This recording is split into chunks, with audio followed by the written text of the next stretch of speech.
I had always believed my marriage to Sarah was stable. We had been together for over a decade, shared a home, and raised a child together. From the outside, everything seemed perfect. Friends often admired our bond and family praised our life.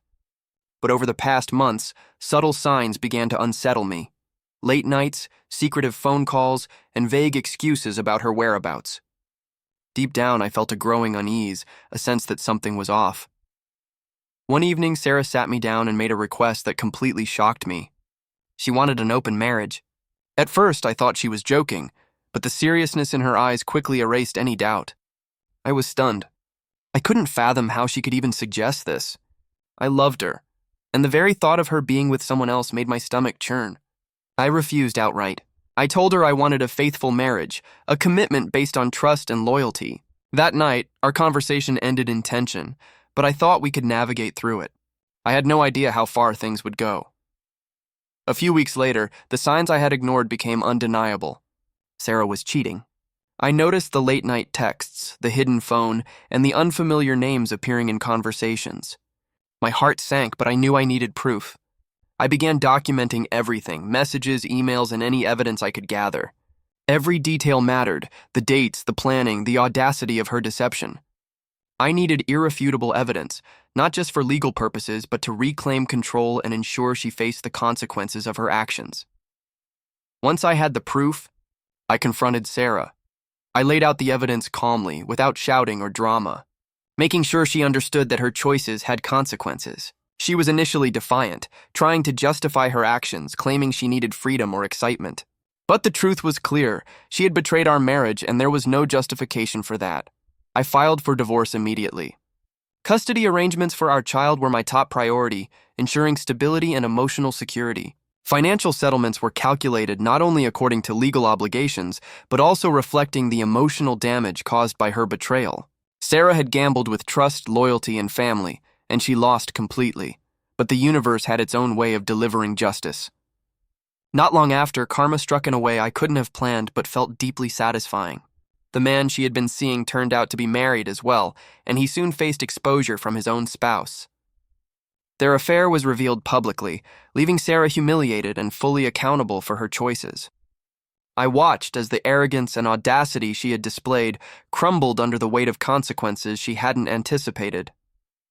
Meanwhile, I focused on rebuilding stability and normalcy for myself and my child. I moved out with our child, stopped answering Sarah's calls, texts, and emails, and ensured she had no influence over our lives. The absence itself became punishment. She had no chance to manipulate, plead, or negotiate her way back. By disappearing from her orbit, I reclaimed control, dignity, and peace of mind. In the weeks that followed, I surrounded myself with supportive friends and family, focusing on emotional security and creating a sense of routine for my child. Sarah, meanwhile, faced the fallout of her choices. Her credibility, reputation, and influence over my life were destroyed. The exposure of her affair, combined with the public unraveling of her lover's life, ensured she could not evade accountability. Reflecting on the ordeal, I realized that true revenge isn't about shouting, public humiliation, or dramatic confrontations. It's about strategy, timing, and reclaiming control. By documenting the affair, filing for divorce, and disappearing from Sarah's life, I ensured that the consequences were swift, undeniable, and permanent. She had assumed she could cheat, manipulate, and act without repercussions. She was wrong. Over time, I noticed the complete shift in power. Sarah tried reaching out, apologizing, and attempting to manipulate situations to regain control, but I ignored every attempt. Every effort she made to assert influence over my life failed. Meanwhile, I rebuilt my life on my terms, focusing on my child, my peace, and the future I deserved. The humiliation and fallout she faced became a natural extension of her choices, a reminder that actions have consequences. Ultimately, this story is one of betrayal, accountability, and empowerment. A cheating wife believed she could demand freedom, betray trust, and continue life as if nothing had happened. But strategy, evidence, legal action, and natural karma ensured justice was served. Sarah gambled with trust and she lost. The lesson was clear.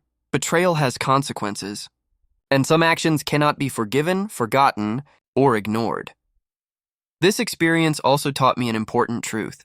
Sometimes, the most effective revenge is not about confrontation or vengeance for its own sake. It's about reclaiming your life, protecting those who matter, and ensuring that deceit cannot continue unchecked.